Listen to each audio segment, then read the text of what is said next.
Olá, seja bem-vindo ao 9º episódio do meu videocast.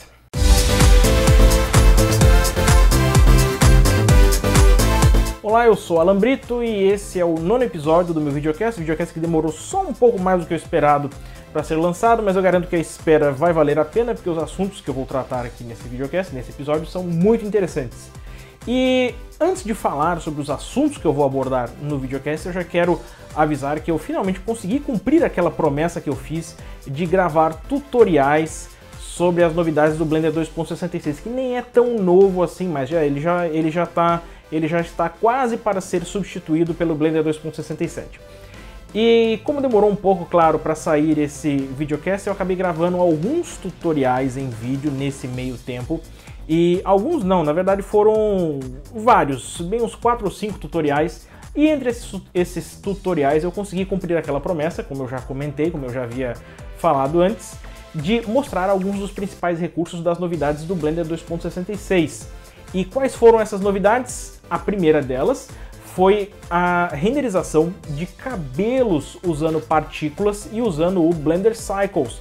Então, se você nunca tinha feito isso, eu gravei um tutorial, esse tutorial está disponível no meu canal aqui do YouTube, caso você esteja assistindo no YouTube, você já pode dar uma olhada aqui nos próprios vídeos relacionados, talvez ele esteja sendo listado. E além do Cycles, uma outra novidade muito interessante também do Blender 2.66 foi a topologia dinâmica. A topologia dinâmica ajuda na escultura, então ele vai criando polígonos à medida que você vai esculpindo os objetos. É uma ferramenta muito interessante.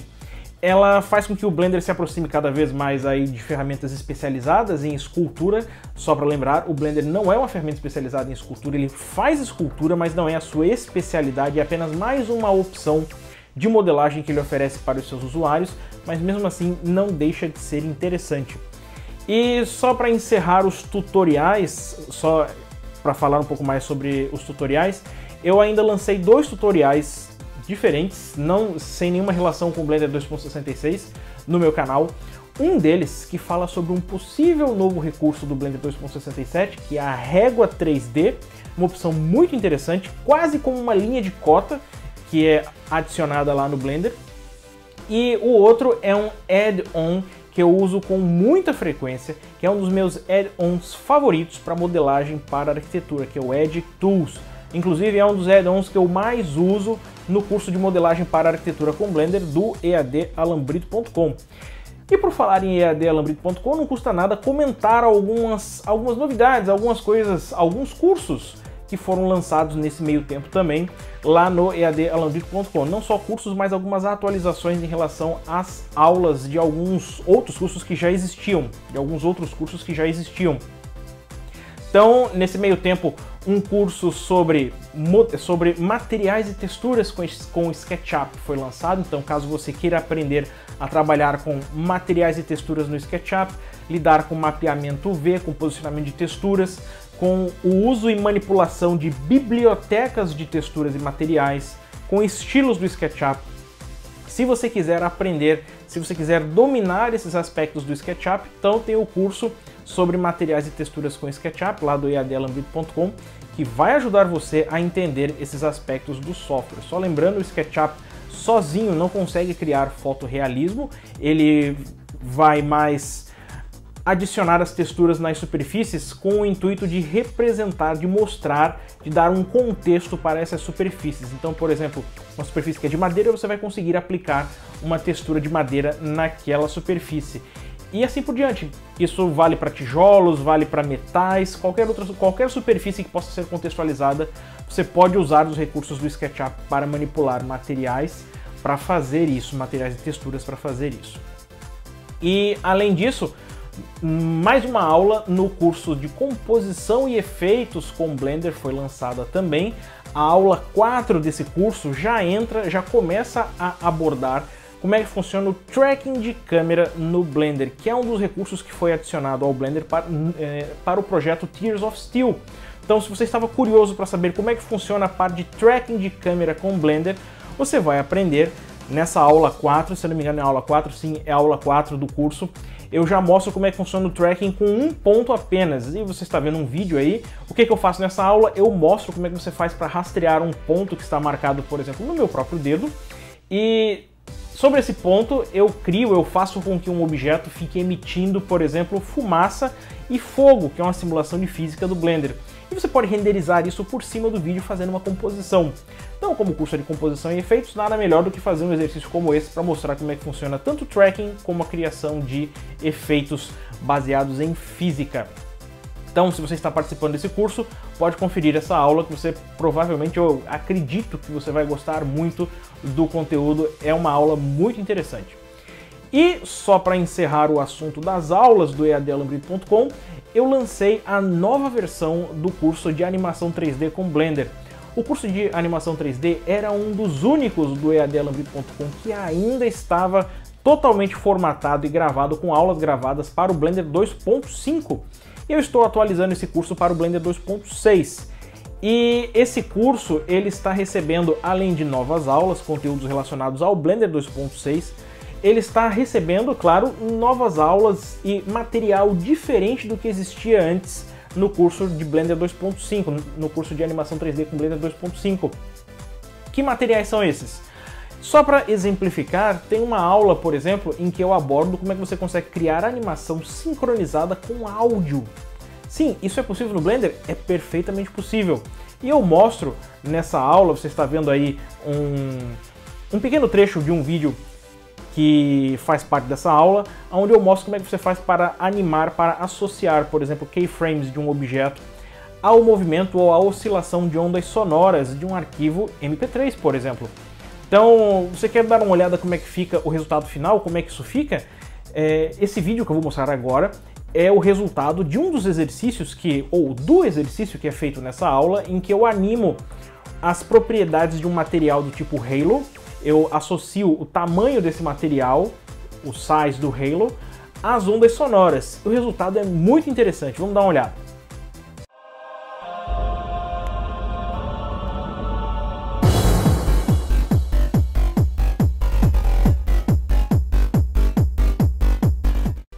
Então, como você pode perceber, o resultado é muito interessante. E isso se encaixa perfeitamente, por exemplo, dentro de projetos em que você precisa fazer videoclipes, em que você precisa fazer vinhetas.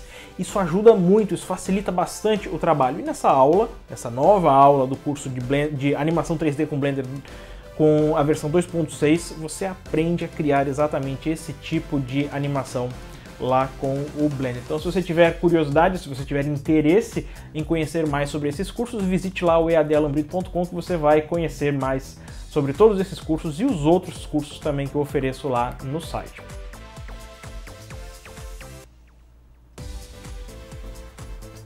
E agora vamos falar sobre os assuntos aqui do videocast, do nono episódio.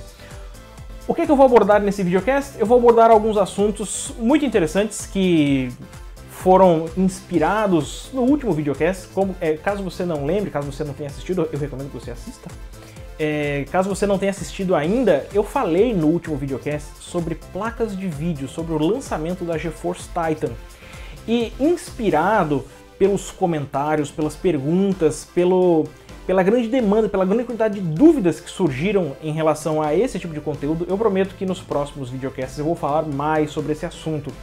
E não só nos videocasts, mas também no blog, no alambrito.com. Mas eu já vou mostrar um pouco da tecnologia que está sendo usada, que pode beneficiar animadores, caso você tenha, por exemplo, uma boa placa de vídeo e conheça a tecnologia de desenvolvimento para jogos. Você sabia que existem algumas animações que estão já usando tecnologia de jogos para produzir conteúdo? Você já deve, caso você nunca tenha ouvido falar, você já ouviu falar de um projeto chamado Butterfly Effect? O que o Butterfly Effect é? Eu não estou falando daquele filme, tem um filme chamado Butterfly Effect, mas estou falando de uma animação chamada Butterfly Effect. O Butterfly Effect é uma animação que foi criada usando o Unity 3D. Você conhece o Unity 3D? O Unity 3D é uma engine, é uma plataforma de desenvolvimento de jogos muito poderosa, que consegue usar muito bem recursos e tecnologias das placas de vídeo modernas, da última geração das placas de vídeo.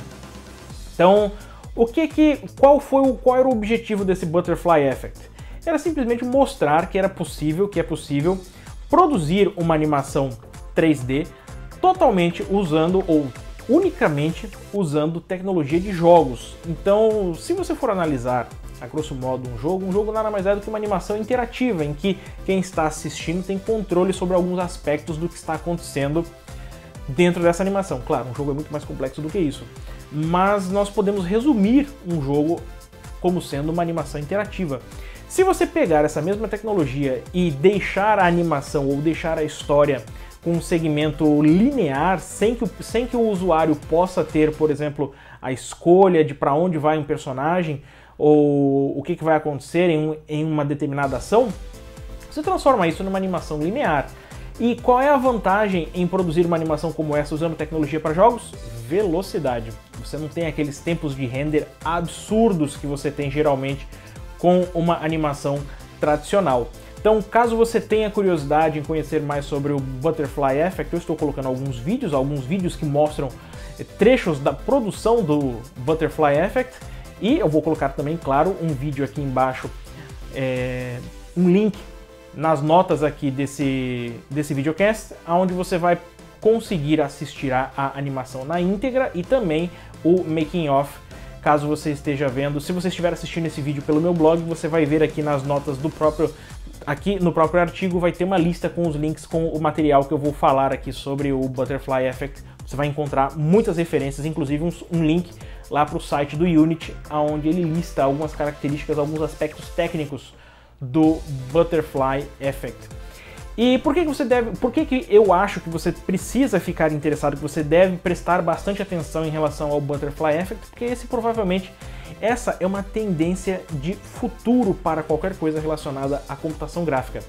As GPUs estão chegando com tudo, elas estão acelerando muito o processo de geração de imagem, então muito provavelmente aí no médio e longo prazo, praticamente todas as aplicações vão migrar para usar de alguma forma GPU e as suas centenas, às vezes em algumas situações até milhares de núcleos.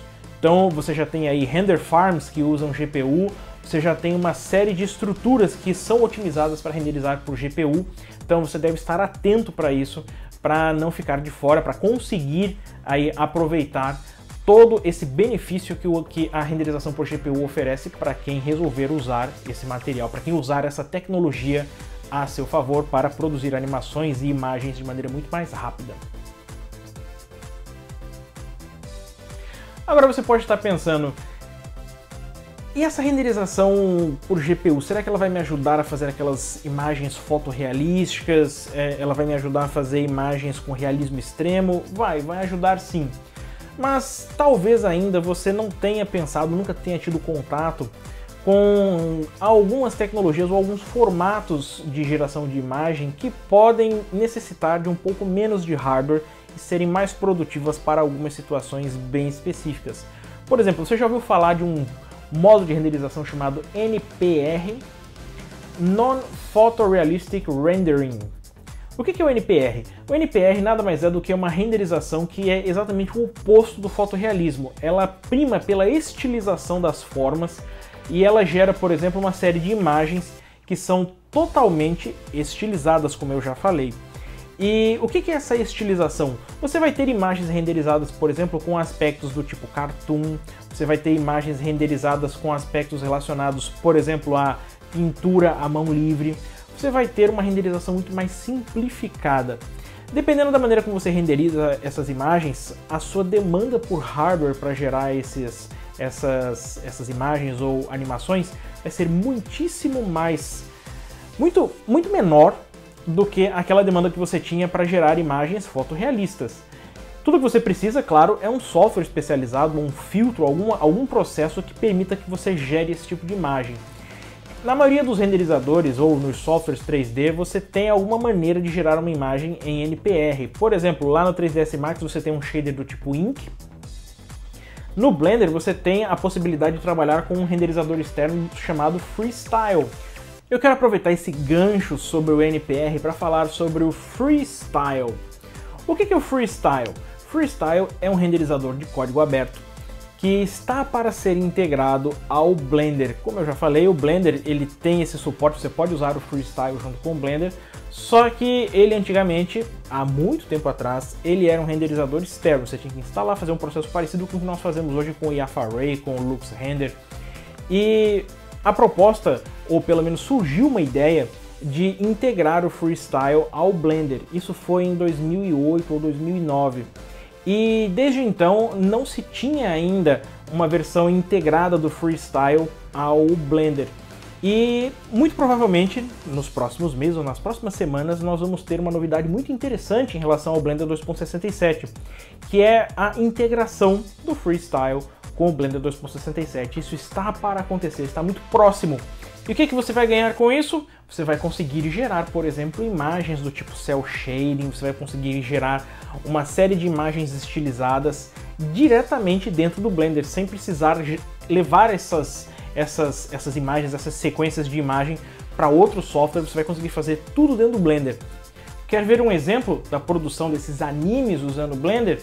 Então você está vendo aí no vídeo uma sequência de abertura de uma animação chamada The Adventure of Wanara, não sei se é Wanara ou Vanara, de uma produtora que está usando o Blender e o Freestyle para produzir essa animação e algumas outras imagens, claro, relacionadas a esse universo, em que eles estão criando todas as imagens usando o Blender e o Freestyle, e o Freestyle está servindo exatamente para dar esse aspecto de anime, dar esse aspecto de cel shading para a produção. Então é muito interessante, você vai conseguir criar muito mais material, ou pelo menos você vai conseguir criar imagens com esse aspecto de maneira muito mais simples do que nós conseguimos fazer hoje em dia. Isso é possível? É, só que dá um pouco de trabalho. Com o Freestyle vai ser muito mais fácil fazer esse tipo de imagem usando apenas o Blender. Então isso vai ser um benefício muito interessante para todos os artistas e usuários que usam o Blender. Agora, já aproveitando também o gancho relacionado ao Freestyle e o Blender, como é que surgiu essa ideia de fazer a integração entre os dois softwares? Isso surgiu do nada? Não, na verdade, isso foi parte de um projeto chamado Google Summer of Code. Se você já ouviu falar do Google Summer of Code, o Google Summer of Code, inclusive, está agora em andamento, o Google Summer of Code 2013. Por que o nome é Google Summer of Code? Primeiro, quem financia, quem patrocina o evento é o Google. Segundo, por que é Summer of Code? Porque o objetivo do projeto é aproveitar o tempo ocioso dos estudantes de ciência da computação, de informática, que tenham conhecimentos na área de informática, na área de programação, e esse tempo ocioso que eles vão ter nas férias de verão. No hemisfério norte, agora no meio do ano, é verão. Então eles querem aproveitar o tempo ocioso desses estudantes e oferecer a eles projetos, uma oportunidade para que eles desenvolvam ferramentas ou melhorias para softwares de código aberto. Então na área gráfica, por exemplo, nós temos o Blender, nós temos o GIMP, nós temos o Inkscape, e existe uma gama variada de outros softwares que recebem melhorias com base no Google Summer of Code. E esses estudantes, eles são voluntários para fazer isso? Não, aí que está a grande sacada, o Google financia com dinheiro, eles pagam as pessoas para fazer esse tipo de ferramenta. Claro, as pessoas só recebem os recursos financeiros se o projeto for concluído.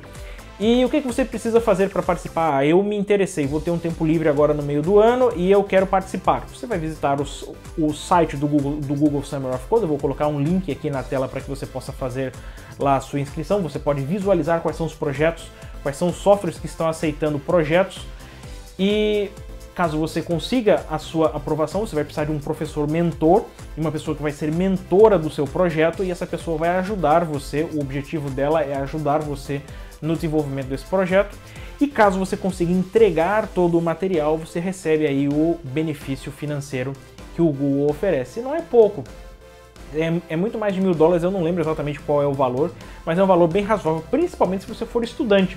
Então eu recomendo, se você não conhece o Google Summer of Code, dê uma olhada no projeto que vale muito a pena, principalmente se você for usuário de softwares livres, de softwares como o Blender, GIMP, Inkscape, como softwares, por exemplo, como o WordPress. Se você tem tempo livre e quer desenvolver, quer ajudar esses projetos, está aí a sua oportunidade de dar uma contribuição para esses projetos. E o Blender vai entrar novamente agora no Google Summer of Code 2013 e assim que saírem novidades relacionadas aos projetos que podem ser lançados ou as ideias para o Google Summer of Code 2013, eu vou colocar uma lista lá no blog e eu vou comentando aqui também no videocast.